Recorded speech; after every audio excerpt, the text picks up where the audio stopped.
ಆತ್ಮೀಯ ರೈತ ಬಾಂಧವರಿಗೆಲ್ಲರಿಗೂ ನಮಸ್ಕಾರ. ಬಯೋಗ್ರೀನ್ ಫಲಿತಾಂಶ ಕುರಿತಾದ ಮತ್ತೊಂದು ವಿಡಿಯೋಗೆ ಸ್ವಾಗತ. ನಾನು ನಿಮ್ಮ ಸುಜಲ್ ಮಾತಾಡ್ತಾ ಇದ್ದೀನಿ. ಇವತ್ತಿನ ವಿಶೇಷ ಏನಪ್ಪ ಅಂತಂದರೆ, ತುಮಕೂರು ಜಿಲ್ಲೆ ತಿಪಟೂರು ತಾಲೂಕಿನ ಹುಲ್ಕಟ್ಟೆ ಗ್ರಾಮದಲ್ಲಿದ್ದೀವಿ. ನಮ್ಮ ಜೊತೆ ಒಬ್ಬ ಹಿರಿಯ ನಿವೃತ್ತ ಶಿಕ್ಷಕರಾಗಿರ್ತಕ್ಕಂಥ ನಂಜುಂಡಪ್ಪ ಅವರು ನಮ್ಮ ಜೊತೆ ಇದ್ದಾರೆ. ಮೂಲತಃ ಕೃಷಿಕರು ಇವರು, ವೃತ್ತಿಲಿ ಬಂದ್ಬಿಟ್ಟು ನಿವೃತ್ತ ಶಿಕ್ಷಕರು, ಪ್ರಗತಿಪರ ರೈತರು. ಅವರು ನಮ್ಮ ಜೊತೆ ಇವತ್ತು ಜಾಯಿನ್ ಆಗ್ತಿದ್ದಾರೆ. ಅವರ ಅನುಭವಗಳನ್ನ ಹಂಚ್ಕೊತಾ ಇದ್ದಾರೆ. ಬಯೋಗ್ರೀನ್ ಕುರಿತು ಮತ್ತು ಕೃಷಿ ಬಗ್ಗೆ ಎಲ್ಲ ವಿಚಾರಗಳನ್ನ ಹಂಚ್ಕೊಂಡಿದ್ದಾರೆ. ಅವರು ಏನು ಮಾತಾಡಿದ್ದಾರೆ ಅಂತೇಳಿ ನಮ್ಮ ಸಂದರ್ಶನದಲ್ಲಿ ಕೇಳೋಣ ಬನ್ನಿ. ಸರ್ ನಮಸ್ಕಾರ. ನಮಸ್ಕಾರ ಸರ್. ಚೆನ್ನಾಗಿದ್ದೀರಾ? ಚೆನ್ನಾಗಿದ್ದೀನಿ ಸರ್, ಆರಾಮಿದ್ದೀನಿ ಸರ್. ಈಗ ಬಯೋಗ್ರೀನು ಯಾವಾಗ ಪರಿಚಯ ಆಯ್ತು ನಿಮಗೆ? ಸುಮಾರು ಒಂದು 15 ವರ್ಷ ಆಗಿದೆ ಸರ್ ಪರಿಚಯ ಆಗಿ. 15 ವರ್ಷ ಆಯಿತಾ? ಯಾವ್ಯಾವ ಬೆಳೆಗೆ ಬಳಸಿದ್ದೀರಾ ಬಯೋಗ್ರೀನ್ ಗೊಬ್ಬರನ? ಬಯೋಗ್ರೀನು ಅಡಿಕೆ ಸ್ಟಾರ್ಟ್ ಮಾಡ್ಕೊಂಡಿದ್ದೀನಿ. ಅವಾಗಿಂದನೂ ಅಡಿಕೆ ಕೊಡ್ತಾನೆ ಬರ್ತಾಯಿದ್ದೀನಿ. ಮತ್ತು ಬಾಳೆ ಕೊಡ್ತಾಯಿದ್ದೀನಿ, ಸಪೋಟೊ, ಇದು ನಿಂಬೆ, ಇಂಥವಕ್ಕೆಲ್ಲ ನಾನು ಉಪಯೋಗಿಸ್ತಾ ಇದ್ದೀನಿ ಸರ್. ಸಣ್ಣ ಗಿಡಕ್ಕೂ ಹಾಕಿದ್ದೀರಲ್ಲ? ಅಡಿಕೆ ಗಿಡ, ಚಿಕ್ಕ ಗಿಡ? ಅಡಿಕೆ ಗಿಡಕ್ಕೆ, ಸಣ್ಣ ಗಿಡಕ್ಕೂ ಹಾಕಿದ್ದೀನಿ. ಅದು ಗಿಡ ನೆಟ್ಟು ಒಂದು 7 ತಿಂಗಳು 8 ತಿಂಗಳಾಗಿದೆ. ಈಗ ಒಂದು 4 ತಿಂಗಳಲ್ಲಿ ಬಯೋಗ್ರೀನ್ ಕೊಟ್ಟಿದ್ದೀನಿ. ಫುಲ್ ಗ್ರೀನ್ ಬಂದುಬಿಟ್ಟಿದೆ, ಕ್ಲೀನಾಗಿ ಡೆವಲಪ್ ಇದೆ. ಮತ್ತು ಯಾವ ರೋಗ ಕಾಣ್ತಿಲ್ಲ ಅದರಲ್ಲಿ. ಯಾವುದೇ ರೋಗ ಕಾಣ್ತಾ ಇಲ್ಲ. ಮತ್ತು ಬಾಳೆಗೆ ಉಪಯೋಗಿಸ್ತಾ ಇದ್ದೀನಿ.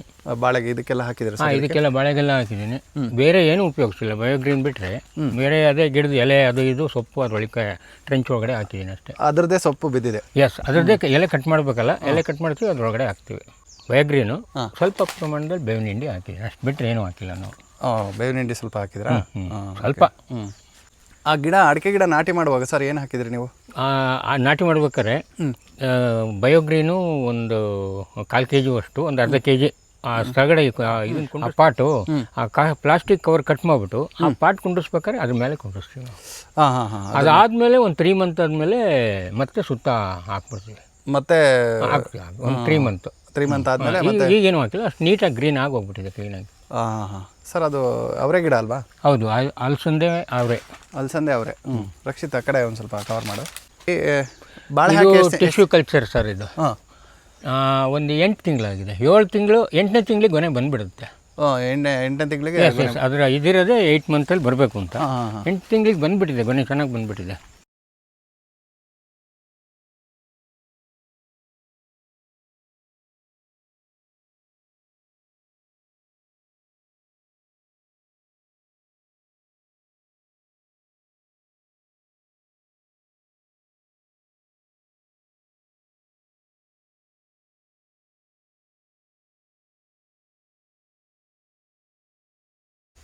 ಸರ್ ಮತ್ತೆ ಈಗ ಬಾಳೆಗೆ ಹಾಕಿದಿರಾ ಗೊಬ್ಬರನ? ಅಡಿಕೆಗೆ ಹಾಕಿದಿರಾ? ತೆಂಗಿಗೂ ಹಾಕಿದಿರಾ? ತೆಂಗಿಗೂ ಹಾಕಿದ್ದೀನಿ. ಅದು ಒಂದು 2 kg 3 kg ಒಂದು 6 ಮಂತ್ ಒಂದು ಸರ್ತಿ ಆಗ್ತಾ ಬಂದ್ಬಿಡ್ತೀವಿ. ಸ್ಪ್ಲಿಟ್ ಮಾಡಿ ಹಾಕಿದಿರಾ? ನಾವು ಒಂದೇ ಸರಿಗೆ 10 kg ಹಾಕಿ ಅಂತ ಹೇಳಿ? ಇಲ್ಲ, ಆ ಥರ ಮಾಡಿಲ್ಲ. ಒಂದು ಪೀರಿಯಡ್ 3 ತಿಂಗಳು ಆ ಥರ ಹಾಕ್ತಾ ಬಂದಿದ್ವಿ. 3 ತಿಂಗಳಿಗೆ 3 kg, 3 kg ಆಗ್ತಾ ಇದೆ. ಒಂದೇ ಸತಿ ಹಾಕೋದ್ರ ಬದಲು ಅದನ್ನು ಪೀರಿಯಡಿಕ್ ಆಗಿ ಹಾಕ್ತಾ ಇದ್ವಿ. ಓಕೆ. ಸರ್, ನೀವು ಲಾಸ್ಟ್ ಇಯರು ನಮಗೆ ಒಂದು ಸ್ಟೇಟ್ಮೆಂಟ್ ಕೊಟ್ಟಿದ್ರಿ, ಅಡಿಕೆ ತೂಕ ಮಾಡಿದ್ದೀವಿ ನಾವು ಸಪ್ರೇಟ್. ಎಸ್. ಏನು, ಯಾವ ಥರ ಅದು ಸ್ವಲ್ಪ ಗೊನೆಗೆ 8 ರಿಂದ 10 kg ಬರುತ್ತೆ ಸರ್ ಅದು. ಅದನ್ನು ಕಟ್ ಮಾಡಿದ್ರೆ ಬೇರೆ ಇದು ಗೊಬ್ಬರ ಅದು ಇದು ಯೂಸ್ ಮಾಡಿ ಏನೋ ಮಾಡೋರಿಗೆ ಅದು ಸಿಪ್ಪೆ ತೆಗೆದ ಮೇಲೆ, ಸಾಮಾನ್ಯಕ್ಕೆ ಬೇಯಿಸಿದ ಮೇಲೆ ಕೆಲವರಿಗೆಲ್ಲ 130-150 ಗ್ರಾಮ್ ಬರುತ್ತೆ. ಆ್ಯಕ್ಚುಲಿ ನಮ್ಮ ಗೊನೆಗಳು ಅಷ್ಟು kg ಬರ್ತಾವಲ್ಲ, ಕಟ್ ಮಾಡಿದ್ರೆ ಬೇಯಿಸಿದ ಮೇಲೂ 300-330-340 ಗ್ರಾಮ್ ತನಕ ಬರುತ್ತೆ. ಡಬಲ್ ಈಲ್ಡ್ ಬರುತ್ತೆ ಅದು. ಎಸ್, ಒಳಗಡೆ ಫುಲ್ ರೆಕ್ಟಿಫೈ ಆಗಿರುತ್ತೆ. ಪ್ಲಸ್ ಸಿಪ್ಪೆ ತೆಳ್ಳಗೆ ಬರುತ್ತೆ, ಒಳಗಡೆ ಇದು ದಪ್ಪ ಬರುತ್ತೆ. ಒಳಗಡೆ ಗೋಟು ದಪ್ಪ ಬರುತ್ತೆ. 100 ಕಾಯಿಗೆ 1 kg ಬರೋ ಕಡೆ ಇದು 60 ಕಾಯಿಗೆ 1 kg ಬಂದುಬಿಡುತ್ತೆ. 55-60 ಕಾಯಿ 1 kg ಬಂದುಬಿಡುತ್ತೆ ಹಸಿಗೂ. ಆ್ಯಕ್ಚುಲಿ ನಾವು ಇದ್ರ ಬಗ್ಗೆ ಯಾವುದೇ ರೀತಿ ಇದು ಮಾಡಿಲ್ಲ, ಕೇಳಕ್ಕೆ ಹೋಗಿಲ್ಲ. ನಿಮ್ಮ ಕಡೆಯಿಂದನೇ? ಇಲ್ಲ, ನಾನು ಎಲ್ಲ ಪ್ರಯೋಗನೂ ಮಾಡಿದ್ದೇನೆ. ಎಷ್ಟು ಒಂದು ಗೊನೆಯಲ್ಲಿ ಎಷ್ಟು ಕಾಯಿ ಬರುತ್ತೆ? 300-350-370 ತನಕ ಬರುತ್ತೆ. ಸೊ ಆವ್ರೇಜು 8-10 kg ತನಕನೂ ಬರ್ತವೆ ನನ್ನ ಗೊನೆಗಳು. ಒಂದೊಂದು ಗೊನೆ ಹಿಂಗೇನು ಆಗದೆ ಇದ್ರೆ 4 kg 3 kg 5 kg. ಹಸಿ ಕಾಯಿ ನೀವು ಹೇಳ್ತಾರೆ? ಹಸಿ ಅಡಿಕೆ ಕಾಯಿ. ಸರ್, ಅಂದರೆ ಬಯೋಗ್ರೀನ್ ಹಾಕಿದ ಮೇಲೆ ವ್ಯತ್ಯಾಸ ನೋಡಿದ್ರಾ ಅಥವಾ? ಎಸ್, ಬಯೋಗ್ರೀನ್ ಹಾಕಿದ ಮೇಲೇ ನಾವು ವ್ಯತ್ಯಾಸ ಕಂಡುಕೊಂಡಿರೋದು. ಎಷ್ಟು ವರ್ಷದಿಂದ ಬಳಸ್ತಾ ಇದ್ದೀರಿ ಸರ್ ಬಯೋಗ್ರೀನ್? ಸುಮಾರು ಒಂದು 15 ವರ್ಷದಿಂದ ಅದು ಮಾಡ್ಕೊಂಡು ಬೆಳೆಸ್ತಾ ಬಂದಿದ್ದೀವಿ. ಈಗ ನೀವು ಒಂದೊಂದು ವರ್ಷ ಎಷ್ಟೆಷ್ಟು ಬ್ಯಾಗ್ ತಗೊತಾ ಇದ್ದೀರಾ ಗೊಬ್ಬರನ? ಸರ್ ನಾನು ಅಂದಾಜು ಒಂದು ಎಕರೆಗೆ ಒಂದು 15ರಿಂದ 20 ಚೀಲವನ್ನು ಯೂಸ್ ಮಾಡ್ತಾ ಬರ್ತಾ ಇದ್ದೀನಿ. ಇಲ್ಲ ಒಂದೇ ಸತಿ ತೊಗೊಂಡಿದ್ರು 6 ಮಂತ್ಗೆ ಒಂದು ಸತಿ ತಗೊಂಡ್ಬಿಟ್ಟು ಯೂಸ್ ಮಾಡ್ತಾ ಬರ್ತೀವಿ. ಅಲ್ಲ, ಒಂದೊಂದು ಸರಿಗೆ ಎಷ್ಟೆಷ್ಟು ಚೀಲ ತಗೊತಾ ಇದ್ರಿ ಸರ್? ಟೋಟಲ್ ನನಗಿರೋ 4 ಎಕರೆಗೆ ಕನಿಷ್ಠ ಅಂದ್ರೂ 180-200 ಚೀಲ ಹಾಕ್ಕೊಂಡಿರ್ತೀವಿ ರೆಗ್ಯುಲರ್ ಆಗಿ. ವರ್ಷದಲ್ಲಿ 2 ಸರಿ ಇಳಿಸ್ಕೊಂತೀವಿ. 200 ಚೀಲ ಅಂದರೆ ಒಟ್ಟು 400 ಚೀಲ ಆಗುತ್ತೆ. ಎಕರೆಗಂತೂ 100 ಚೀಲ ಅಂತೂ ಯೂಸ್ ಆಗುತ್ತೆ. ಸರ್, ಇತ್ತೀಚೆಗೆ ಒಂದು ಹೊಸ ನೀವು ಜಮೀನ ಪರ್ಚೇಸ್ ಮಾಡಿದ್ರಿ, ತೋಟನ? ಹೌದು. ಅದು ಯಾವ ಊರಲ್ಲಿದೆ ಅದು ತೋಟ? ಸರ್, ಆರೆಘಟ್ಟ ಈಟ್ನೂರು ಕಾವಲು ಬರುತ್ತೆ, ಅದು ಆರೆಘಟ್ಟ ಹತ್ರನೇ ಬರುತ್ತೆ. ಅಲ್ಲಿ ಪರ್ಚೇಸ್ ಮಾಡಿದ್ವಿ ನಾವು. ಎಷ್ಟು ಎಕರೆ ಸರ್ ಅದು ಪರ್ಚೇಸ್ ಮಾಡಿದ್ದು? ಒಟ್ಟು ಒಂದು 4 ಎಕರೆ ಆಗಿದೆ. 4 ಎಕರೆ. ಅಲ್ಲಿಗೀಗ ಒಂದು ಸರಿ ಕೊಟ್ರ ಗೊಬ್ಬರನ 2 ಸರಿ ಕೊಟ್ರ? ಅದು ಅಡಿಕೆ ಗಿಡ ನೆಟ್ಟಿರೋದು ಒಂದು 800 ಗಿಡ ನೆಟ್ಟಿದ್ದೀವಿ. ಒಂದು ಸತಿ ಕೊಟ್ಟಿದ್ದೀವಿ. ಒಂದು ಸರಿ ಕೊಟ್ಟಿದ್ದೀವಿ ಗೊಬ್ಬರನ? ಚಿಕ್ಕದು ಗಿಡ ಏನು ಒಂದು ವರ್ಷ ಆಗ್ತಾ ಬಂದಿದೆ, ಅದು ಕೊಟ್ಟಿದ್ವಿ, ಒಂದು ಸತಿ ಕೊಟ್ಟಿದ್ವಿ. ಸರಿ. ಅಲ್ಲಿ ಏನಾದರೂ ವ್ಯತ್ಯಾಸ ಕಾಣ್ತಾ ಇದೆ ಸರ್? ವ್ಯತ್ಯಾಸ ಆಗಿದೆ, ಗ್ರೀನ್ ಇದೆ. ಅದು ಗ್ರೀನ್ ಇದೆ. ಇಲ್ಲಿ ನೋಡಿದ್ರೆ ನಿಮಗೆ ಗೊತ್ತಾಗುತ್ತೆ ಈ ಗಿಡ ಎಷ್ಟು ಗ್ರೀನ್ ಇದೆ ಮತ್ತು ಹೇಗೆ ಡೆವಲಪ್ ಆಗ್ತಿದೆ, ಪ್ರೋಗ್ರೆಸ್ ಆಗ್ತಿದೆ ಅಂತ. ಒಂದು ಎಲೆನೂ ಕೂಡ ಒಣಗ್ತಾ ಇಲ್ಲ ನೋಡ್ರಿ ಅದು ಇದರಲ್ಲಿ ಗಿಡದಲ್ಲಿ. ಬೇರೆ ಯೂಸ್ ಮಾಡೋದಲ್ಲಿ ಹಂಗೆ ಬಿಟ್ರೆ ಕೆಳಗಡೆಯಿಂದ ಎಲೆ ಒಣಗ್ತಾ ಹೊರಟ್ಬಿಡುತ್ತೆ. ಮತ್ತೆ ಈ ಡೆವಲಪ್ ಅಷ್ಟೇನು ಇರಲ್ಲ, ಸುಮ್ಮನೆ ಸ್ಟಾಗ್ನೆಂಟ್ ಆಗಿ ನಿಂತ್ಕೊಂಡ್ಬಿಡುತ್ತೆ. ಹಾಗಾಗಿ ಇದು ನೋಡ್ರಿ ಎಷ್ಟು ನೀಟಾಗಿ. ಮತ್ತು ಇದು ಇದೆಯಲ್ಲ ಇದು ನೋಡ್ರಿ, ಇದು ಎಲ್ಲ ಗಿಡದಲ್ಲೂ ನೋಡ್ರಿ ಕಾಣಿಸುತ್ತೆ. ಆ ಪ್ರೋಗ್ರೆಸ್ಸು, ಆ ಕಲರ್ ಇವು ಗಿಡಗಳು, ಅದು ಅದರಲ್ಲೂ ನೋಡಿ, ಅದು ಹೊಸ ಗಿಡ ಕಾಣ್ತಾ ಇದೆ ನೋಡ್ರಿ. ಅದು ಹಾಕಿದ ಮೇಲೆ ಏನು ಪ್ರೋಗ್ರೆಸ್ ಆಗಿ ಕರೆಕ್ಟಾಗಿ ಹೋಗ್ತಾ ಇತ್ತು. ಈ ಅಲಸಂದೆಗೂ ಹಾಕಿದ್ರ ಸರ್ ಗೊಬ್ಬರನ? ಅಲಸಂದೆ ಡ್ರಿಪ್ ಇರೋದ್ರಿಂದ ಅದು ಹಾಕಿದೀವಲ್ಲ, ಎಲ್ಲ ಚೆಲ್ಲಿದ್ದೀರಾ? ನೀರು ಚೆಲ್ಲಿದೆ. ಸರ್, ಅಡಿಕೆ ಗಿಡದಲ್ಲಿ ಈಗ ವ್ಯತ್ಯಾಸ ಹೇಳಿದ್ರೆ, ತೆಂಗಿನ ಗಿಡದಲ್ಲಿ ಏನು? ತೆಂಗಿನ ಮರದಲ್ಲೂ 2 ಹೇಳ್ಬೋದು. ಒಂದು ಗೊನೆಯಲ್ಲಿ ಕಾಯಿ ಜಾಸ್ತಿ ನಿಲ್ಲುತ್ತೆ, ಜಾಸ್ತಿ ಬರುತ್ತೆ. ಜೊತೆಗೆ ಒಳಗಡೆ ಅದು ಇದು ಬರುತ್ತಲ್ಲ, ತೆಂಗಿನದು ಕೊಬ್ಬರಿ ಬರುತ್ತಲ್ಲ, ಅದು ಫುಲ್ ವೆಯ್ಟ್ ಬರುತ್ತೆ, ದಪ್ಪ ಬರುತ್ತೆ, ಈಲ್ಡ್ ಬರುತ್ತೆ. ಅದು ದಪ್ಪ ಬರುತ್ತೆ. ಅಂದಾಜು 1000ಕ್ಕೆ 168-170 kg ನಮಗೆ ಒಳ್ಳೆ ಇದು ಬಂದಿದೆ ಸರ್. ಕೆಲವೊಂದು ಜಮೀನಲ್ಲಿ ಈಗ 168, 130-140 ಬರುತ್ತೆ. ಆಮೇಲೆ ಕೆಲವೊಬ್ರು ಇನ್ನೂ 190-200 kg ವರೆಗೂ ಬರುತ್ತೆ ಅಂತ ಹೇಳ್ತಾರಲ್ಲ. ಅದು ಇದು ಲ್ಯಾಂಡ್ ಮೇಲೆ ವ್ಯತ್ಯಾಸ. ಲ್ಯಾಂಡು ಗರಿ ಅಡ್ಡ ಆಗುತ್ತೆ ನೋಡಿ. ಲ್ಯಾಂಡ್ ಮೇಲೆ ವ್ಯತ್ಯಾಸ, ಮಣ್ಣಿನ ಮೇಲೆ ಪರ್ಟಿಕ್ಯುಲರ್ ಆಗಿ ಯಾವ ಥರ? ಹೌದು. ಆ ಒಂದು ಇದೆಯಲ್ಲ ಏರಿಯಾದಲ್ಲಿ ಆ ಮಣ್ಣಿನ ಇದರಿಂದನೇ ಅದು ವೆರೈಟಿ ಜಾಸ್ತಿ ಆಗುತ್ತೆ. ಸರಿ. ನಮ್ಮ ಏರಿಯಾದಲ್ಲಿ 170-180 ಬರುತ್ತೆ, ಆವರೇಜ್ ಬರುತ್ತೆ. 170ರಿಂದ 180 ಬರುತ್ತೆ. ಕೆಲವು ಅಂದರೆ ತುರುವೇಕೆರೆ ತಾಲೂಕು ಐ ಥಿಂಕ್ ಕೇಳಿದ್ದೇನೆ, ಅಲ್ಲಿ ತಂಡ್ಗ ಎಂಥ ಗೋಣಿ ತುಮಕು ಆ ಕಡೆಯಲ್ಲೆಲ್ಲ ಹೇಳ್ತಾರೆ, ನಮ್ಮದೆಲ್ಲ 200 kg ಬರುತ್ತೆ ಅಂತ. ಅದು ಮಣ್ಣಿನ ಇದೆ ಹಂಗೆ, ಅದು ಆ ಮಣ್ಣಿನ ಲಕ್ಷಣ, ರಚನೆನೇ ಬೇರೆ ಥರ. ರಚನೆನೇ ಬೇರೆ. ಓಕೆ. ಸರ್, ಈಗ ನಮ್ಮ ಬಯೋಗ್ರೀನ್ ಗೊಬ್ಬರನ ಬಳಸಿರೋರು ಸಿಗ್ತಾ ಇದ್ದಾರಾ ನಿಮಗೆ? ರೈತರುಗಳು ಸಿಗ್ತಾ ಇದ್ದಾರೆ. ನೋಡಿದ್ದೀರಾ ತುಂಬ ಜನ ಬಳಸೋದು? ಈಗ ಎಲ್ಲ ಕಡೆನಲ್ಲೂ ಚೀಲಗಳೆಲ್ಲ ಒಟ್ಕೊಳ್ತಾ ಇರೋದು ನೋಡ್ತಾ ಇದ್ದೀನಿ, ತೊಗೊಳ್ತಾ ಇದ್ದಾರೆ, ಬಳಸ್ತಾ ಇದ್ದಾರೆ. ಓಕೆ. ನಮ್ಮನ್ನೇ ಕೇಳಿ ಪರಿಚಯ ಮಾಡ್ಕೊತಾರೆ, ಹಾಕಿಸ್ಕೊಂಡು ಹಾಕ್ತಾ ಇದ್ದಾರೆ ಎಲ್ಲರೂ. ಎಸ್ಪೆಷಲಿ ಅಡಿಕೆ ಒಂಬಳೆ ಬರ್ಬೇಕಾದ್ರೆ ಅದು ಕೇಳಿ ಡಿಸೆಂಬರಲ್ಲಿ. ನವಂಬರ್ ಡಿಸೆಂಬರ್, ಜೂನಲ್ಲಿ ಅದು ದುಂಡು ಬರಬೇಕು, ಗಾಯ ದುಂಡು ಬರಬೇಕು ಅಂದರೆ ಅವಾಗ ಹಾಕ್ಬಿಡ್ತಾರೆ ಎಲ್ಲರೂ. ಪ್ರಶ್ನೆ ಕೇಳ್ತೀನಿ ಸರ್. ಈಗ ತೆಂಗು ಕೋವಿಡ್ ಆದಮೇಲೆ ಡೌನ್ ಆಯಿತು, ಅಂದರೆ ಮಳೆ ಜಾಸ್ತಿ ಆಯಿತು. ಅದರಿಂದ 2021-22ರಿಂದ 22ರವರೆಗೂ ಚೆನ್ನಾಗಿ ಬಂತು. ಸಾಕಷ್ಟು ಕಡೆ ನೋಡಿದ್ದೀವಿ ನಾವು. ತುಮಕೂರು ಜಿಲ್ಲೆ, ಎಸ್ಪೆಷಲಿ ತುಮಕೂರು ಜಿಲ್ಲೆಯಲ್ಲಿ ತೆಂಗು ಮೇಜರ್. ಹೌದು ಸರ್. ತಿಪ್ಟೂರು ಫೇಮಸ್ಸು. ಅದು ತುರುವೇಕೆರೆ, ಚಿಕ್ಕನಾಯಕನಹಳ್ಳಿ ಮತ್ತು ಇಲ್ಲಿ ಈ 3 ತಾಲೂಕು ತೆಂಗು ಜಾಸ್ತಿ. ತೆಂಗು ಜಾಸ್ತಿ ಇದೆ. ಈಗ ಡೌನ್ ಆಯಿತು ಸಿಕ್ಕಾಪಟ್ಟೆ, ಅಂದರೆ ಒಂದು 10-20% ಬಂದಿದೆ ಕ್ರಾಪ್. ಹೌದು ಅಲ್ವಾ? ಇವಾಗ ಪಿಕಪ್ ಆಗ್ತಾ ಇದೆಯಾ? ಚೆನ್ನಾಗಿ ಆಗ್ತಾ ಇದೆ ಸರ್. ಆ 3 ಇಯರ್ 21-24ವರೆಗೂ ಸತತವಾಗಿ ಮಳೆ ಬಿದ್ದಿದ್ದರಿಂದ ಆ ಭೂಮಿನಲ್ಲಿ ಮೇಲ್ಭಾಗದಲ್ಲಿದ್ದಂತಹ ಫಲವತ್ತತೆ ಎಲ್ಲೋದು ನೀರಿನ ಜೊತೆ ಹೋಗ್ಬಿಡ್ತು. ಜೊತೆಗೆ ಈ ತೆಂಗು ಮತ್ತು ಅಡಿಕೆ, ತೆಂಗು ಉಷ್ಣವಲಯದ ಬೆಳೆ, ಉಷ್ಣವಲಯದ ಬೆಳೆ, ಹೆಚ್ಚಾಗಿ ಅದಕ್ಕೆ ಶಾಖ ಬೇಕು. ಬರೀ ನೀರು ಗೊಬ್ಬರ ಆದರೆ ಸಾಲದು, ಮರಕ್ಕೆ ಪ್ರಕೃತಿದತ್ತವಾಗಿ ಸ್ವಲ್ಪ ಶಾಖನೂ ಬೇಕು. ಶಾಖ ಬೇಕು. ಅದಕ್ಕೆ ತಕ್ಕನಾಗಿ ಗೊಬ್ಬರ ಹಾಕಿದ್ರೆ ಸರಿ ಆಗುತ್ತೆ. 3 ವರ್ಷದಲ್ಲಿ ನೀರು ಜೊತೆಯಲ್ಲಿ ಮೇಲ್ಮಣ್ಣಿನ ಫಲವತ್ತತೆ ಎಲ್ಲ ಹೊರಟೋಯ್ತು. ಅದರಿಂದ ರೋಗ ಬಂತು. ರೋಗ ಬಂತು. ಈಗೇನಾಗಿದೆ ಮತ್ತೆ ಪಿಕಪ್ ಆಗ್ತಾ ಇದೆ. ಮಳೆ ಕಡಿಮೆ ಆಯ್ತಲ್ಲ, ಮಳೆ ಕಡಿಮೆನೂ ಆಯಿತು. ಮತ್ತೆ ಜನ ಈಗ ಇದೇ ಗೊಬ್ಬರಗಳನ್ನು ಉಪಯೋಗಿಸೋದು ಮತ್ತೆ ಪಿಕಪ್ ಮಾಡ್ತಾವ್ರೆ ತೋಟಗಳನ್ನು. ಸ್ವಲ್ಪ ಇಂಪ್ರೂವ್ ಆಗಿದೆ, ತೆಂಗಿನ ಮರಗಳೆಲ್ಲ ಈಗ ಇಂಪ್ರೂವ್ ಆಗಿದ್ದಾವೆ. ಬೆಳೆನೂ ಇಂಪ್ರೂವ್ ಆಗ್ತಾ ಇರುತ್ತೆ. ಒಂದು 80-90% ಕ್ರಾಪ್ ಬರ್ತಿದ್ದು ಒಂದು 10-20% ಬಂದೋಗ್ಬಿಡ್ತು. ಸೊ ಈಗ ಪರವಾಗಿಲ್ಲ. ಈಗ ಒಂದು ವರ್ಷದಿಂದ ಮಳೆ ಕಡಿಮೆನೂ ಆಯಿತು. ಹಾಕಿದ ಗೊಬ್ಬರಗಳನ್ನೆಲ್ಲ ತೆಂಗಿನ ಮರಕ್ಕೆ ಯೂಸ್ ಮಾಡ್ಕೊಳ್ತಾ ಇರೋದ್ರಿಂದ ಸ್ವಲ್ಪ ಪರವಾಗಿಲ್ಲ. ಒಂದು 40-50% ತನಕ ಮರಗಳಲ್ಲಿ ಬೆಳೆ ಪಿಕಪ್ ಆಗಿದೆ. ಹೊಸ ಹರಳು ಒಂಬಳೆಗಳೆಲ್ಲ ಬಂದಿದೆ, ಪಿಕಪ್ ಆಗಿದೆ. ಸೊ ಈ ಗಿಡಕ್ಕೆ ಸುಮಾರು ಒಂದು 4 ಟೈಮ್ಸ್ ಕೊಟ್ಟಿದ್ದೀನಿ.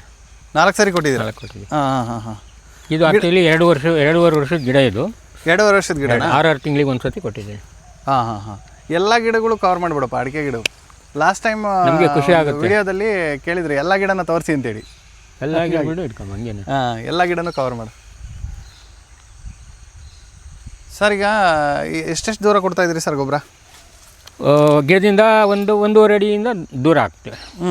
ಸಣ್ಣ ಗಿಡ ಹಾಗೆ ಬೇರೆ ಗೊಬ್ಬರದಂಗೆ ಗಿಡಗಳಿಗೆ ಇದು ಏನೂ ಪ್ರಾಬ್ಲಮ್ ಆಗಲ್ಲ. ಸ್ವಲ್ಪ ಹತ್ರ ಹಾಕಿದ್ರು ಗಿಡಕ್ಕೆ ಯಾವುದೇ ರೀತಿ ಗಿಡ ಡ್ಯಾಮೇಜ್ ಆಗಲ್ಲ. ಬೇರೆ ಗೊಬ್ಬರ ಆದರೆ ಸುಟ್ಟಂಗೆ ಆಗೋದು ಎಲ್ಲ ಆಗುತ್ತೆ. ಬಟ್ ಇದರಿಂದ ಇವಾಗ ಏನೂ ಆಗಲ್ಲ. ಇದು ಸ್ವಲ್ಪ ಹತ್ರನೇ ಹಾಕಿದ್ರು ತೊಂದರೆ ಇಲ್ಲ. 1-1.5 ಅಡಿ ಸಾಕು. Depending upon age. ಹಂಗೆ ಕೊಡಬೇಕು. ಚಿಕ್ಕ ಗಿಡದಲ್ಲಿ 1-1.5 kg ಸಾಕು. ಈಗ 1-2-3 kg ಕೊಟ್ಕೊಂತ ಬರಬೇಕು. ಹಂತವಾಗಿ ಜಾಸ್ತಿ ಕೊಡಬೇಕು. ನಮ್ಗೆ ಖುಷಿ ಆಗುತ್ತೆ. ಇದು ಇದೆಯಲ್ಲ, 1, 2, 3, 4, 10 ಇದು ಬರೋಷ್ಟೊತ್ತಿಗೆ ಇದು ಒಂಬಳೆ ಬಂದ್ಬಿಡ್ಬೇಕು. 10ರಿಂದ 12 ಅಂದರೆ ಮಾಮೂಲಿ. ಅದು 10 ಸಾಕು. 10-11ಕ್ಕೆ ಬಂದರೆ ಸಾಕು. 10-11ಕ್ಕೆ 12ಕ್ಕೆ ಬರುತ್ತೆ. 10-11ಕ್ಕೆ ಬರ್ತವೆ ಕೆಲವು ಕಡೆ. ಒಂಬಳೆ ಹೊಡೆಯುತ್ತೆ. ಬಟ್ ಇದೇನು ಹೈಬ್ರಿಡ್ ಅಲ್ಲ. ಇದು ಮಾಮೂಲಿ ಅಡಿಕೆನೆ. ಹೈಬ್ರಿಡ್ ಆದರೆ ಬೇಗ ಬೆಳೆದು ಹೋಗ್ತವೆ. ಬಟ್ ಇದೇನು ಅಂತಾರಲ್ಲ, ಸ್ಲೋ ಪ್ರೋಸೆಸ್ಸಲ್ಲೇ ಬೆಳೆಯುತ್ತಿದೆ.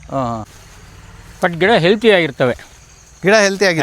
ಅದ್ರಲ್ಲಿ ನೋಡಿರಿ, ಎಲ್ಲ ಗಿಡನೂ ಇವೆಲ್ಲ ಒಂದೇ ಇದರಲ್ಲಿ ಬೆಳೀತವೆ ನೋಡಿರಿ. ಒಂದು ಸಾರ್ ಕೆಮಿಕಲ್ ಯೂಸ್ ಮಾಡಿ ಎರೆಹುಳು ಅಥವಾ ಏನೇ ರೈತನ ಇದನ್ನು ಉತ್ಪಾದನೆ ಮಾಡುವಂತಹ ಭೂಮಿಯ ಹುಳಗಳು ಏನಿದೆ ಅದನ್ನು ಸಾಯಿಸೋದ್ರ ಬದಲು ಇದನ್ನು ಯೂಸ್ ಮಾಡೋದ್ರಿಂದ ಭೂಮಿಯ ಫಲವತ್ತತೆಯೂ ಹಾಳಾಗಲ್ಲ. ನಾವು ಸುಮ್ಮನೆ ಏನಕ್ಕಾರ ಗುದ್ಲಿ ಹಿಂಗೆ ಹಾಕಿದ್ರೆ ಎರೆಹುಳುಗಳು ಮೇಲೇನೇ ಇದ್ದಾವೆ. ಬೇರೆ ಕೆಮಿಕಲ್ ಹಾಕೋ ಜಮೀನುಗಳಲ್ಲಿ ಹೋಗಿ ಹುಡುಕಿದ್ರು ಎರೆಹುಳನೇ ಸಿಗೋಲ್ಲ ಒಂದು ಲೆಕ್ಕದಲ್ಲಿ. ಆಮೇಲೆ ಈ ಗ್ರೀನ್ ಏನಿದೆ, ಈ ಗ್ರೀನು ಅದಕ್ಕೇನೆ ಸಪೋರ್ಟ್ ಮಾಡುತ್ತೆ, ಎರೆಹುಳಕ್ಕೆ ಮತ್ತು ಭೂಮಿ ಫಲವತ್ತತೆಗೆ ಸಪೋರ್ಟ್ ಮಾಡುತ್ತೆ. ಮೆನ್ಯೂರ್ ಹಾಕ್ಬಿಟ್ರೆ ಬೇಗ ಬೆಳೆದು ಅದು ಮತ್ತೆ ಕೆಮಿಕಲ್ ಆಗೇ ಬೆಳಿಬೇಕು. ಹೌದೌದು. ಈಗ ಹಾಕಿದ್ ನೀವು ಅದು ಕೆಮಿಕಲಲ್ಲೇ ಬೆಳೆದು ಕೆಮಿಕಲ್ಲೇ ಆಗುತ್ತೆ ವಿನಃ ಬಯೋ ಏನಾಗಲ್ಲ, ಇದು ಪೋಷಕಾಂಶ ಏನಾಗಲ್ಲ. ಆ ರೀತಿ ನೋಡಿದ್ರೆ ಇದನ್ನು ಯೂಸ್ ಮಾಡೋದ್ರಿಂದ ಭೂಮಿ ಫಲವತ್ತತೆನೂ ಹಾಳಾಗಲ್ಲ, ಗಿಡಗಳು ಹೆಲ್ತಿಯಾಗಿರ್ತವೆ. ಓಕೆ. ಗೊಬ್ಬರ ಹಾಕಿದ ಮೇಲೆ ವ್ಯತ್ಯಾಸಗಳು ಕಾಣ್ತಾ ಇದ್ರೆ ನಮ್ಗೆ ಅದರಲ್ಲೇ ಒಂದು 15 ವರ್ಷದಿಂದ ನೋಡ್ತೀವಲ್ಲ, ನಾವು ಅದನ್ನು ಅನುಭವಿಸ್ತಾ ಬಂದಿದ್ದೀವಿ, ನೋಡ್ತಾ ಬಂದಿದ್ದೀವಿ. ಆಮೇಲೆ ಇದು ಕೆಮಿಕಲ್ ಹಾಕ್ದಾಗ ಸುಮ್ಮನೆ ನೀರಿಗೆ ಟಚ್ ಆದರೆ ಬಿಸಿಯಾದಂಗೆ ಆಗೋದು, ಮತ್ತು ಕಾಲು ಅದರೊಳಗೆ ಓಡಾಡಿದಾಗ ಕಾಲೆಲ್ಲ ಬಿಸಿಯಾದಂಗೆ ಆಗ್ತವೆ. ಈ ಗೊಬ್ಬರ ಯೂಸ್ ಮಾಡೋದ್ರಿಂದ ಕೈ ಕಾಲಿಗಾಗಲಿ ಮತ್ತೊಂದಾಗಲಿ ಏನೂ ಕಂಡುಬರಲ್ಲ, ನಮಗೆ ಕಂಡುಬರಲ್ಲ. ಮಣ್ಣು ಸಾಫ್ಟ್ ಆಗುತ್ತೆ ಸರ್? ಗೊಬ್ಬರ ಮಣ್ಣು ಸಾಫ್ಟ್ ಆಗುತ್ತೆ. ನಾರ್ಮಲ್ಲಾಗಿ ಮಣ್ಣು ಸಾಫ್ಟ್ ಆಗಿರುತ್ತೆ. ವೈಟ್ ಆಗೋದು ಅಥವಾ ಇನ್ನೊಂದಾಗೋದು. ಕೆಮಿಕಲ್ ಹಾಕ್ಬಿಟ್ರೆ 6 ಮಂತ್ ಅಥವಾ 1 ಇಯರ್ ಅಷ್ಟೊತ್ತಿಗೆ ಒಂಥರ ಮರಳಾಗುತ್ತೆ ಭೂಮಿ. ಎಸ್ ಆ ತೋಟ ಯೂಸ್ ಮಾಡೋದ್ರಿಗೆ ಗೊತ್ತಿರುತ್ತೆ. ಜಾಸ್ತಿ ಕೆಮಿಕಲ್ ಹಾಕಿದ್ರೆ ಯೂಸ್ ಮಾಡ್ತಿದ್ದಂಗೆ ಆ ಭೂಮಿಲಿ ಇದು ಫಲವತ್ತತೆ ಕಡಿಮೆಯಾಗಿ ಒಂಥರ ಮರಳಾಗುತ್ತೆ. ಇದು ಆ ಥರ ಆಗೋದ ಗಮ್ಮಿಂಗ್ ಇರುತ್ತೆ ಮಣ್ಣಲ್ಲಿ. ಗಮ್ಮಿಂಗ್ ಏಜೆಂಟ್ ಮಣ್ಣಿನಲ್ಲಿ ಜಿಡ್ಡಿನ ಅಂಶ ಇರುತ್ತೆ. ಅದು ಇರಬೇಕು. ಮಣ್ಣಲ್ಲಿ ಗಮ್ಮಿಂಗ್ ಇದ್ರೇನೆ ಗಿಡ ಮರಗಳಿಗೆ ಒಳ್ಳೇದು. ಗಮ್ಮಿಂಗ್ ಅಂಟು ಪದಾರ್ಥ ಇರಬೇಕು. ಸುಮ್ಮನೆ ನೀರು ಬಿಟ್ಬಿಟ್ರೆ ಒಳಗೆ ನೀರು ಹೋಗಂಗೆ ಇರಬಾರ್ದು. ಅದಲ್ಲಿ ಕುಡ್ಕೊಂಡು ಅಲ್ಲೇ ಗಿಡಗಳಿಗೆ ಕೊಡಂಗಿರ್ಬೇಕು. ಹಾಂ ಹಾಂ ಹಾಂ ನೀರ ಮಣ್ಣಿನಲ್ಲಿ ನೀರು ಶಕ್ತಿ ಇರಬೇಕು, ಉಳ್ಕೋಬೇಕು ಅಂದ್ರೆ ಇದು ಮಾಡಬೇಕು ನೀವು. ಹಾಂ ಹಾಂ ಹಾಂ ಹೆಚ್ಚು ಕೆಮಿಕಲ್ ಹಾಕಿ ನೋಡ್ರಿ ಹೋಗ್ತಾ ಇರುತ್ತೆ, ನೀರಿನ ಜೊತೆಯಲ್ಲಿ ಕೆಮಿಕಲ್ಲು ಹೋಗುತ್ತೆ. ಬೇಗ ಗಿಡಗಳು ಲಾಂಗ್ ಟೈಮ್ ಏನು ಗಿಡಗಳು ಗ್ರೀನ್ ಆಗಿರೋದು ಅಥವಾ ಫಲವತ್ತತೆ ಕೊಡೋದು ಮಾಡಲ್ಲ. ಹಾಂ ಹಾಂ ಹಾಂ ಹಾಂ ಅಲ್ಪಾವಧಿ ರಾಸಾಯನಿಕ ಗೊಬ್ಬರಗಳು ಬಂದ್ಬಿಟ್ಟು ಅಲ್ಪಾವಧಿ ಅಷ್ಟೇ. ಇಲ್ಲಿ ಇದಾಕಿದಿರಲ್ಲ ಸರ್, ಇದೇನು ಉರುಳಿ ಗಿಡ, ದ್ವಿದಳ ಧಾನ್ಯಗಳು ಅದು ಇಯರ್ಲಿ ಟ್ವೈಸ್. ಇದು ಮುಂಗಾರಲ್ಲೂ ಹಲಸಂದೆ ಹಾಕ್ಬಿಡ್ತೀವಿ. ಹಿಂಗಾರು ಬಂತು ಅಂತಿದ್ದಂಗೆ ಅವರೇ ಉಳ್ಳಿ ಹಾಕ್ಬಿಡ್ತೀವಿ ಸರ್. ಹಲಸಂದಲ್ಲಿ 2-3 ಥರ ವೆರೈಟಿ ಗೊತ್ತಾಗಲಿಲ್ಲ ಸರ್. ಕಾಳು ದಪ್ಪ ಬರುತ್ತೆ, ಸಣ್ಣ ಬರುತ್ತೆ, ವೈಟ್ ಬರುತ್ತೆ, ರೆಡ್ಡಿಶ್ ಬರುತ್ತೆ. ಅದರಲ್ಲಿ ವೈಟು ತುಂಬ ಸಣ್ಣಗೆ ತುಂಬ ಟೇಸ್ಟಿಯಾಗಿರುತ್ತೆ, ಜಾಸ್ತಿ ಇದು ಬರಲ್ಲ. ಅದ್ರಲ್ಲಿ ದಪ್ತು ಬರುತ್ತೆ, ವೈಟ್ ಬರೋದು ದಪ್ತು ಬರುತ್ತೆ. ಸೊ ಹಾಗಾಗಿ ನಾವು ಕಾಯಿ ಬಿಡಿಸೋಕ್ಕಾದ್ರೆ ಬಿಡಿಸ್ತೀವಿ, ಇಲ್ದಿದ್ರೆ ಎಗೈನ್ ಮತ್ತೆ ರೋಟ್ರಿನಲ್ಲಿ ಮಣ್ಣಿಗೆನೆ ಸೇರಿಸ್ಬಿಡ್ತೀವಿ. ಈಗ ಅಲ್ಲೇ ಹೊಸ್ದಾಗಿ ತೊಗೊಂಡು ಬಂದ್ವಲ್ಲ, ಅಲ್ಲೇ ತೋಟದಲ್ಲಿ ಕಂಪ್ಲೀಟ್ 4 ಎಕರೆಗೂ ಅಲಸಂದೆ ಹಾಕ್ಸಿದ್ವಿ.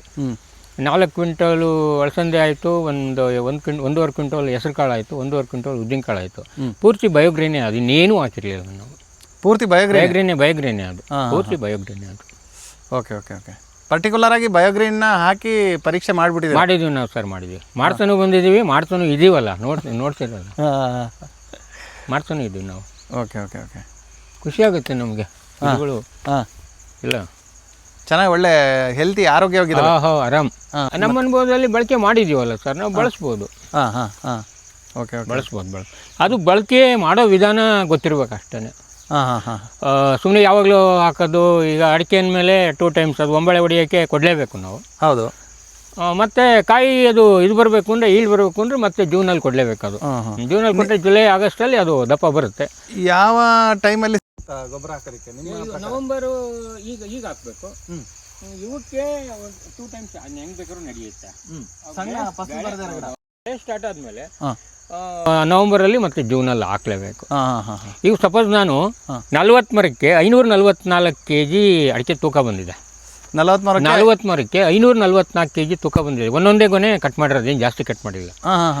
ಅದೇ ಬೇರೆಯವರು 100, 150, 200 ಗಿಡಗಳಿಗೆ ಎಲ್ಲ ಈ ಥರ ಇರುತ್ತೆ. ಕಾಯಿ ರೌಂಡ್ ಬಂದಿರಲ್ಲ, ದುಂಡು ಬರಲ್ಲ, ಆಮೇಲೆ ಶೈನಿಂಗೇ ಬರಲ್ಲ ಅಡಿಕೆ ಕಾಯಿ.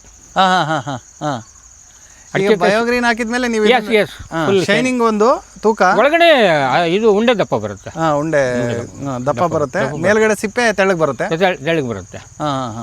ಎಸ್ಪೆಷಲಿ ಅದು ಸೀಡ್ ಅವ್ರು ಹಾಕಿರೋ ಬೀಜ ಏನೇರೂ ಆಗಿರಲಿ, ಬಟ್ ಗೊಬ್ಬರ ಕೊಟ್ಟ ಮೇಲಂತೂ ಅದು ನಮಗೆ ಫಲಿತಾಂಶ ಬರುತ್ತೆ, ರಿಸಲ್ಟ್ ಬರುತ್ತೆ. ಅದು 40 ಗಿಡಕ್ಕೆ 544 kg ಮೊನ್ನೆ ಕಟಿಂಗ್ ಮಾಡ್ಕೊಂಡವ್ರೆ. ಅಲ್ಲಿ ಲೆಕ್ಕ ಹಾಕ್ರಿ, ಒಂದು ಬೀಡಿಂದು. ಅದೇ ಒಂದು ಗೊನೆ ಒಂದು ಬೀಡಿಂದು ಅಷ್ಟೇ ಹಾಕಿರೋದು ನಾವು. ನೀವು ಇದನ್ನ ಪರೀಕ್ಷೆ ಮಾಡಿದಿರಲ್ಲ ಸರ್? ಅಡಿಕೆ ಸುಲ್ದು ಪರೀಕ್ಷೆ ಮಾಡಿದೀವಿ, ಬೇಸಿ ಪರೀಕ್ಷೆ ಮಾಡಿದೀವಿ, ಸಣ್ಣಗೆ ಆ ಸಣ್ಣ ಚೂರ್ನ ಪರೀಕ್ಷೆ. ಹಂಗೆ ಅವ್ರು ಏನು ಮಾರ್ಕೆಟಿಂಗಲ್ಲಿ ಹೇಗಾದರೆ ಎಷ್ಟಾಗುತ್ತೆ ಹೋಗುತ್ತೆ ಅನ್ನೋದ್ರ ಬಗ್ಗೆನೂ ನಾವು ಟೆಸ್ಟ್ ಮಾಡ್ಕೊಂಡಿರ್ತೀವಿ. ಹಸಿಕಾಯಿ ತೊಗೊಂಡ್ರೆ ಅದರದ್ದು ಏನು ನಮಗೆ ಯೂಸ್ ಆಗುತ್ತೆ, ಅದು ಸಿಪ್ಪೆ ತೆಗೆದ ಮೇಲೆ ಅದಕ್ಕೆ ಕೂಲಿ ಏನು, ಮತ್ತು ಅದಕ್ಕೆ ಬೇಸಿದ ಮೇಲೆ ಏನು, ಅದೆಷ್ಟು ಡೌನ್ ಆಗುತ್ತೆ ವೆಯ್ಟು, ಮಾರ್ಕೆಟಿಂಗಲ್ಲಿ ಹೆಂಗಾಗುತ್ತೆ ಅನ್ನೋದ್ರ ಬಗ್ಗೆ ನೋಡ್ಕೊಂಡೇ ಹೇಳ್ತೀವಿ ರೈತರಿಗೆ ಏನಾಗುತ್ತೆ ಅಂತ. ಹಂಗೆ ನೀವು ಗೊಬ್ಬರ ಯೂಸ್ ಮಾಡದೇ ಇದ್ದಾಗ ಏನು ವೆಯ್ಟ್ ಬರುತ್ತೆ, ಯೂಸ್ ಮಾಡಿದ ಮೇಲೆ ಏನು ವೆಯ್ಟ್ ಬರುತ್ತೆ, ಅದು ಹೇಗೆ ಒಳಗಡೆ ಉಂಡೆ ಎಲ್ಲ ಏನು ಚೆನ್ನಾಗಿ ಬಂದಿರುತ್ತೆ ಅದನ್ನೆಲ್ಲ ಚೆಕ್ ಮಾಡ್ಕೊಂಡು ಹೇಳ್ತಾ ಬಂದಿದ್ದೀನಿ ನಾನು. ಗೊಬ್ಬರ ಹಾಕಿ ನೋಡ್ಕೊಂಡು. ನೀವು ತುಂಬ ಜನಕ್ಕೆ ಹೇಳಿದ್ದೀರಾ? ಸುಮಾರು ಜನ ನಮ್ಮ ಕಡೆಯಿಂದ ತಗೊಂಡು ಹಾಕ್ತಾವ್ರೆ. ಆಗ್ತಾಯಿದಾರಲ್ವಾ? ಆ ಟೈಮಿಗೆ ಕರೆಕ್ಟಾಗಿ ಹಾಕ್ತಾವ್ರೆ. ಅಡಿಕೆ ಇರೋದಲ್ಲ, ಆ ಟೈಮಿಗೆ ಕರೆಕ್ಟಾಗಿ ತೊಗೊಂಡು ಹಾಕ್ತಾ ಇದ್ದಾರೆ. ಸಪೋರ್ಟಾಗಿ ಹಾಕಿದ್ದೀರಾ? ಹೌದು ಸರ್, ಸಪೋರ್ಟಾಗಿ ಹಾಕಿದ್ದೀನಿ ನೋಡಿ. ಒಂದು 4-5 kg ಹಾಕಿದ್ದೀರಾ? 4 kg 5 kg ಅವರೇಜ್. ಚೆನ್ನಾಗಿ ದಪ್ಪ ಬರುತ್ತೆ ಕಾಯಿ. ಬೇರೆ ಏನು ಗೊಬ್ಬರನೂ ಹಾಕಲ್ವಲ್ಲ, ಹಾಕಿದ್ವಿ ಅಷ್ಟೇ ನಾವು. ಬಯೋಗ್ರೀನೇ ಹಾಕಿದ್ದೀರಾ? ಬಯೋಗ್ರೀನೇ ಅಷ್ಟೇ. ಇದು ಸಪೋರ್ಟಾಗೂ ಸುಮಾರು ವರ್ಷದಿಂದ ಕೊಟ್ಟಿದ್ದೀರಲ್ಲ? ಸ್ಟಾರ್ಟಿಂಗಿಂದ ಕೊಡ್ತಾನೆ ಬಂದಿದ್ವಿ. ಎಷ್ಟೊಂದು. ಈಗ ಒಂದು ಗಿಡದಲ್ಲಿ ಎಷ್ಟು kg ಎಲ್ಲ? ಒಂದು ಗಿಡದಲ್ಲ ಸರ್, ನಾವೇನು ಹೆಚ್ಚಾಗಿ ಮಾರಲ್ಲ, ಆದ್ರೂ ಆವ್ರೇಜು ಲೆಕ್ಕ ಹಾಕಿದ್ರೆ ಬರುತ್ತೆ. ಒಂದು 70-80 kg, 1 ಕ್ವಿಂಟಲ್ ತನಕ ಬರ್ತವೆ. ಒಂದೊಂದು ಕ್ವಿಂಟಾಲ್ವರೆಗೂ ಬರುತ್ತಲ್ಲ. ಆವ್ರೇಜ್ 1 ಕ್ವಿಂಟಾಲ್ ಏನು 6-7 ಹಾಕಿದ್ರೆ ಸೈಜ್ ಇರೋ 8 ಒಳಗೆ 1 kg ಬಂದುಬಿಡುತ್ತೆ. 6-7 ಹಾಕಿದರೆ ಒಳ್ಳೆ ಸೈಜ್ ಇರೋದು. ಇದನ್ನು ಏನು ತೀರಾ ಸೈಜ್ ಏನು ಕಡಿಮೆ ಬರೋಲ್ಲ, ಇದು ಚೆನ್ನಾಗಿ ಬರುತ್ತೆ. ಸ್ವಲ್ಪ ದಪ್ಪೆಲ್ಲ ತೆಗಿಸ್ಬೇಕು. ಇದಕ್ಕೆಲ್ಲ ಲಿಟ್ಲು ಒಂದು ಸುಮ್ಮನೆ ಒಂದು ಸ್ವಲ್ಪ ಹಾಕಿದ್ವಿ. ಇದು ಆಪಲ್ ಗಿಡ ಎಷ್ಟು ಜಲ್ದಿ ಬೆಳೆದೈತೆ ಅಂತ. ಎಷ್ಟು ಇನ್ನೂ ಒಂದು 6 ತಿಂಗಳಾಗಿದೆ ಅಷ್ಟೇ ಗಿಡ ಹಾಕಿ. 6 ತಿಂಗಳಾಗಿದೆ. ಸರ್ ಎಲ್ಲಿಂದ ತಂದ್ರಿ ಸಸಿ? ಇದು ದೀಪು ಎಲ್ಲ ಬ್ಯಾಂಗ್ಳೂರಿಂದ ತಂದಿದ್ದ.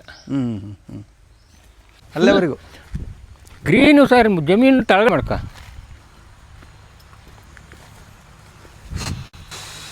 ಒಂದು ಸತಿ ಹಾಕಿದ್ದೀನಿ ಸರ್ ಇಲ್ಲಿಗೂ ಬಯೋಗ್ರೀನು. ನನ್ನ ಮಗು ನೋಡ್ರಿ ಇವೆಲ್ಲ ಮೆಣಸಿನ ಗಿಡ ಯಾಕೂ ಬಾರದೇ ಇದ್ದಾವೆಲ್ಲ ಗಿಡ ಚೆನ್ನಾಗವೆ. ಎಲ್ಲ ಅಳಸಂದ್ರೆ ಸಖತ್ತಾಗ. ಎಲ್ಲ ಬೆಳೆಗಳಿಗೂ ಬಳಸಿದಿರಾ? ಸಪೋಟ ಹಾಕಿದಿರಾ, ಅಡಿಕೆಗೆ ಹಾಕಿದಿರಾ, ತೆಂಗಿನ ಗಿಡಕ್ಕೆ ಹಾಕಿದಿರಾ, ನಿಂಬೆ ಗಿಡಕ್ಕೆ ಹಾಕಿದಿರಾ, ಇನ್ನೇನು ಬೆಳೆಗೆ ಹಾಕಿದಿರಾ? ಕಾಫಿ ಗಿಡ ಇದೆ, ಅಲಸಂದೆಗೆ ಹಾಕಿದಿರಾ? ಅಲಸಂದೆಗೂ ಹಾಕಿದ್ದೀನಿ, ರೋಸ್ ಆಪಲ್ ಇದೆ, ಗಿಡಗೂ ಎಲ್ಲ ಆಪಲ್ ರೋಸ್ ಆಪಲ್ ಎಲ್ಲ ಗಿಡಗಳಿಗೂ ಸಾಮಾನ್ಯಕ್ಕೆ ಬಳಸಿದ್ದೀನಿ ನಾನು. ಸರ ಸೆಟ್. ಇದಕ್ಕೆ ಲಿಟ್ಲ್ ಸ್ವಲ್ಪ ಸ್ವಲ್ಪ ನೋಡ್ರಿ ಯಾವ ಮೆನ್ಯೂರ್ ಯೂಸ್ ಮಾಡ್ದಲೇ ಎಷ್ಟು ಗ್ರೀನ್ ಆಗಿದೆ ಅಂತ. ಚೆನ್ನಾಗಿ ಬಂದಿದೆ, ಗ್ರೀನ್ ಆಗಿದೆ. ಇದು ನೈಟ್ರೋಜನ್ ಫಿಕ್ಸೇಷನ್ ಮಾಡುತ್ತೆ, ವಾತಾವರಣದಲ್ಲಿರ್ತಕ್ಕಂಥ ಸಾರಜನಕನ ಹೀರ್ಕೊಂಡು ಗಿಡಕ್ಕೆ ಕೊಡುತ್ತೆ. ಇದು ಯಾವುದು ನಮ್ಮ ದೊಡ್ಡ ಬೆಳೆಗಳು ಇರ್ತಾವಲ್ಲ ಅದು ಕೊಡುತ್ತೆ. ಅದರಿಂದ ಇದು ಏನು ದ್ವಿದಳ ಧಾನ್ಯಗಳು ಹಾಕೋದ್ರಿಂದ ಭಾಳ ಅನುಕೂಲ ಆಗುತ್ತೆ. 2 ಅಥವಾ 3 ಬೇರೆ ಇರುತ್ತೆ ಅಷ್ಟೇ ಸರ್. ಇದು ಹೌದು, ಜಾಸ್ತಿ ಏನು ತಗೊಳ್ಳಲ್ಲ, ಕೊಡೋದೇ ಜಾಸ್ತಿ. ಭೂಮಿಗೆ ಮತ್ತೆ ಫಲವತ್ತತೆ ಜಾಸ್ತಿ ಕೊಡುತ್ತೆ ಇದು. ಹೌದು, ತಗೊಳ್ಳೋದು ಕಡಿಮೆ, ಕೊಡೋದು ಜಾಸ್ತಿ. ದ್ವಿದಳ ಧಾನ್ಯಗಳೆಲ್ಲ ಅಷ್ಟೇ. ಅದರಿಂದ ರೈತರುಗಳು ದ್ವಿದಳ ಧಾನ್ಯಗಳು ಹಾಕೋದು ಒಳ್ಳೇದು ತುಂಬ ಒಳ್ಳೇದು. ಅಡಿಕೆಯಲ್ಲಿ ಇರೋ ಎಲೆ ಎಲ್ಲ ಮತ್ತೆ ಅಲ್ಲಿಗೆ ವಾಪಸ್ಸೇ ಉದುರುತ್ತೆ ಇದರಲ್ಲಿರೋದು. ಓಕೆ. ಅಡಿಕೆ ಇಳುವರಿ ಜಾಸ್ತಿ ಬಂದಿದೆ. ಅಡಿಕೆ ಇಳುವರಿ ಟೋಟಲಿ ಚೆನ್ನಾಗಿ ಬರುತ್ತೆ. ತೆಂಗು ತೂಕ ಚೆನ್ನಾಗಿ ಬರುತ್ತೆ. ಒಳಗಡೆ ಇದು ಬರುತ್ತೆ, ದಳ ಜಾಸ್ತಿ ಬರುತ್ತೆ, ದಳ ದಪ್ಪ ಬರುತ್ತೆ. ಮತ್ತೆ ಹಳ್ಳು ಉದುರೋದು, ಎಂಥದ್ದು ಗಮ್ಮು ರೋಗ, ಅಂಟು ರೋಗ ಅವೇನೇನೋ ಇಲ್ವಲ್ಲ. ಈಗ ಯಾವ ಸದ್ಯಕ್ಕೆ ನಾನು ಬಳಸೋಕೆ ಹಿಡಿದ ಮೇಲೆ ಆ ರೋಗಗಳು ಕಡಿಮೆ ಇಲ್ಲ. ಮುಂಚೆ ಸಿಕ್ಕಾಪಟ್ಟೆ ರೋಗ ಇತ್ತು. ಮುಂಚೆ ಅಂದರೆ ಗೊನೆನೇ ಎಲ್ಲ ಕಳಚಿ ಉದುರ್ತಾ ಇತ್ತು. ಗಮ್ಮು ಪಟ ಹೊಡ್ಕೊಂಡು ಉದುರ್ತಾ ಇತ್ತು. ಈಗ ಆ ರೀತಿ ಉದುರ್ತಾ ಇಲ್ಲ. ಎಲ್ಲರೂ ಉಪಯೋಗಿಸೋಕ್ಕೆ ಇದು ತುಂಬ ಒಳ್ಳೇದು ಅಂತ ಅನಿಸುತ್ತೆ. ಎಲ್ಲ ಬೆಳೆಗೂ ಉಪಯೋಗಿಸ್ಬೋದು, ಅದಕ್ಕೆ ತಕ್ಕನಾಗಿ ಉಪಯೋಗಿಸಿದ್ರೆ ಆಯಿತು. ಸುಮ್ಮನೆ 10 kg 15 kg ಒಂದೇ ಸತಿ ಹಾಕೋದು, ಆಮೇಲೆ ಇನ್ನೇನೋ ಹಾಕ್ಬಿಟ್ಟು ಅದಾಗಲಿಲ್ಲ ಇದಾಗಲಿಲ್ಲ ಅಂತ ಹೇಳಿದ್ರೆ ಬದಲು ಅದನ್ನು ಹಾಕಿ ಉಪಯೋಗಿಸಿ ಬೆಳೆದಿದ್ದು ನೋಡಿ ಹೇಳ್ಬೋದು. ಸರ್, ಈಗ ನೀವು ಗೊಬ್ಬರ ಬಳಸಿದ್ರಲ್ಲ, ಒಂದೇ ವರ್ಷಕ್ಕೆ ರಿಸಲ್ಟ್ ಕಾಣುತ್ತಾ ಅಥವಾ 2-3 ವರ್ಷ ಬಳಸಿದ ಮೇಲೆ ಅದ್ರ ಬಗ್ಗೆ ಗೊತ್ತಾಗುತ್ತಾ ಗೊಬ್ಬರ? ಸರ್, ಇದು ಸಡನ್ನಾಗಿ ಇದು ಏನು ಕೆಮಿಕಲ್ ಬಳಸ್ತೀವಲ್ಲ ಆ ಥರ ಸಡನ್ನಾಗಿ ಅಲ್ದಿದ್ರು ಒಂದು 2-3 ಮಂತಲ್ಲೇ ರಿಸಲ್ಟ್ ಗೊತ್ತಾಗುತ್ತೆ. ಆಮೇಲೆ ಲಾಂಗ್ ಆತೇ ಬಳಸ್ತಾ ಹೋದಂಗೆ ಅದು ಹಂಗೆ ಪಿಕಪ್ ಆಗುತ್ತೆ. ಮತ್ತೆ ಸಡನ್ನಾಗಿ ಏನಾದ್ರು ಇದಾಗೋದು ಆಗಲ್ಲ. ಈಗ 1 ವರ್ಷ ಬಳಸಿ ಬಿಟ್ಟರೆ ಗೊತ್ತಾಗಲ್ಲ, ಅದ್ರ ಬಗ್ಗೆ ಕಂಟಿನ್ಯೂ ಬಳಸಬೇಕು. ಕಂಟಿನ್ಯೂ ಬಳಸಿದ್ರೇ ಆ ರಿಸಲ್ಟ್ ಗೊತ್ತಾ ಇರುತ್ತೆ. ಬಿಟ್ಟಾಗ ಇದರಲ್ಲಿ ಏನೂ ಆಗಲಿಲ್ಲ ಅನ್ನಂಗೆ ಆಗಲ್ಲ. ಒಂದು 6 ಮಂತ್ ಏನೂ ಆಗಲಿಲ್ಲ ಅಂತ ಬಿಡಬಾರ್ದು. ಒಂದು 6 ಮಂತಲ್ಲಿ ಬೆಳವಣಿಗೆ ಆಯ್ತಲ್ವಾ, ಮತ್ತೆ ಇನ್ನೊಂದು 6 ತಿಂಗಳಿಗೆ ಬಳಸಿದ ಮೇಲೆ ಅದು ತಾನಾಗಿ ಇದಾಗುತ್ತೆ, ಪಿಕಪ್ ತಾಳುತ್ತೆ. ಅದರಲ್ಲೇನು ಡೌಟೇ ಇಲ್ಲ. ಸರಿ ಸರ್, ಆಯಿತು. ನಿಮ್ಮೆಲ್ಲ ಮಾಹಿತಿಗೆ ತುಂಬ ಒಳ್ಳೆಯದು ಸರ್. ನನಗೆ ಪರಿಚಯ ಮಾಡಿಕೊಟ್ಟಾಗಲಿಂದ ನಾನು ಬಳಸ್ತಾ ಇರೋದ್ರಿಂದ ನನಗೆ ಖುಷಿ ಇದೆ ಮತ್ತು ತೃಪ್ತಿನೂ ಇದೆ. ಹಾಕಿದ ಬೆಳೆಗಳು ಅಷ್ಟು ಚೆನ್ನಾಗಿ ಬರುತ್ತಲ್ಲ, ತೃಪ್ತಿ ಇದೆ. ವೀಕ್ಷಕರೇ, ಸುಮಾರು ಒಂದು 15 ವರ್ಷದಿಂದ ಸತತವಾಗಿ ಸಮಗ್ರ ಬೆಳೆಗಳಿಗೆ, ಬೇರೆ ಬೇರೆ ವಿವಿಧ ಬೆಳೆಗಳಿಗೆ ಬಯೋಗ್ರೀನ್ ಗೊಬ್ಬರನ ಬಳಸಿಬಿಟ್ಟು ಅವರ ಒಂದು ಏನು ಚೆನ್ನಾಗಿ ಫಲನ ಕಂಡುಕೊಂಡಿದ್ದಾರೆ ಅದನ್ನು ನಮ್ಮ ಜೊತೆ ಇಷ್ಟೊತ್ತು ಹಂಚ್ಕೊಂಡಿದ್ದಾರೆ. ನೀವು ಕೂಡ ಬಯೋಗ್ರೀನ್ ಕಾಂಪೋಸ್ಟನ್ನ ಬಳಸಿ ಅದರ ಒಂದು ಸದುಪಯೋಗನ ಪಡ್ಕೋಬೇಕಂತೇಳಿ ನಾವು ಕೇಳ್ಕೊಳ್ತಾ ಇದ್ದೀವಿ. ನಮ್ಮ ಚಂದಾದಾರರಾಗಲು ನಮ್ಮ ಗ್ರಾಹಕ ಸೇವಾ ಸಂಖ್ಯೆ 98881966 ಈ ನಂಬರ್ಗೆ ನೀವು ಕಾಲ್ ಮಾಡಿಬಿಟ್ಟು ಮಾತಾಡ್ಬೋದು. ಬಯೋಗ್ರೀನ್ ಕರ್ನಾಟಕ ವಾಹಿನಿಯನ್ನು ಸಬ್ಸ್ಕ್ರೈಬ್ ಮಾಡ್ಕೊಳ್ಳಿ. ಫೇಸ್ಬುಕ್ಕು, ಇನ್ಸ್ಟಾಗ್ರಾಮು, ವಾಟ್ಸಪ್ಪಲ್ಲಿ ಬಯೋಗ್ರೀನ್ ಕರ್ನಾಟಕ ಪೇಜನ್ನು ಫಾಲೋ ಮಾಡಿ. ಕ್ಯಾಮ್ರಾ ಪರ್ಸನ್ ರಕ್ಷಿತ್ ಜೊತೆ ಸುಜಲ್, ಬಯೋಗ್ರೀನ್, ತಿಪಟೂರು. ವಿಡಿಯೋ ನೋಡೋದಕ್ಕೆ ಧನ್ಯವಾದ.